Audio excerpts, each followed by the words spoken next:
ආයුබෝවන් හැමෝටම මේ දැනුවත් කිරීම රාජ්‍ය පරිපාලන පළාත් සභා සහ පළාත් පාලන අමාත්‍යාංශයේ දේශීය ණය සහ සංවර්ධන අරමුදල පුරප්පාඩු පිරවීම සම්බන්ධවයි.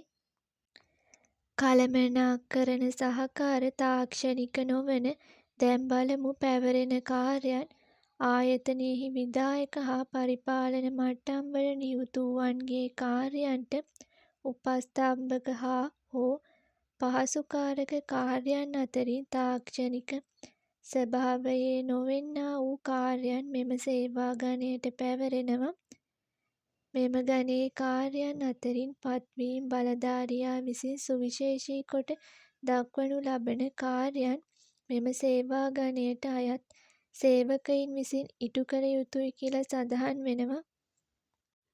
බාහිර අයදුම්කරුවන් සඳහා බලන සුදුසුකම් අධ්‍යයන පොදු සහතික පත්‍ර සාමාන්‍ය පෙළ විභාගයේදී සිංහල හෝ දෙමළ ගණිතය යන විෂයන් ඇතුළුව විෂයන් 4කට සම්මාන සාමාර්ථ සහිතව එකවර විෂයන් 6කින් සමත්ව තිබීම අධ්‍යයන පොදු සහතික පත්‍ර උසස් පෙළ විභාගයේදී අවම වශයෙන් විෂයන් 3කින් සමත්ව තිබීම අභ්‍යන්තර අයදුම්කරුවන් සඳහා බාහිර අයදුම්කරුවන් සඳහා බලන සුදුසුකම්ද අදාළ වෙන අතර ඊට අමතරව සේවයෙහි ස්ථීර පත්වීම් දැරිය යුතු අතර එම පත්වීම්වල ස්ථීර කරනු ලැබ සිටිය යුතුයි.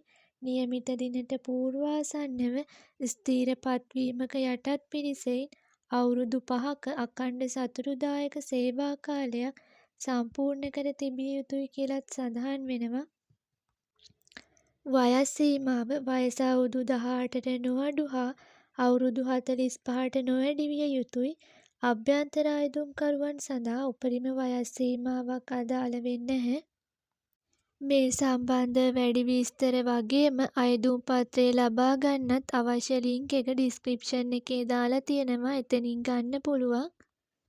සම්පූර්ණ කර අයදුම්පත් අධ්‍යක්ෂ හෝ ප්‍රධාන විධායක නිලධාරී දේශීය ණය සහ සංවර්ධන අරමුදල අංක 24 ඇලඉරක් ඒ වෝඩ් පෙදෙස කොළඹ 7 යන ලිපිනයට 2026 2/10 දින හෝ ඊට පෙර ලියාපදිංචි තැපෑලෙන් යොමු කරන්න.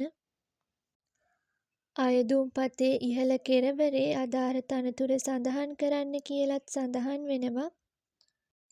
එහෙනම් අදට වීඩියෝ එක මෙතනින් අවසන් කරනවා. ඔයාලා හැමෝටම සුබ දවසක්.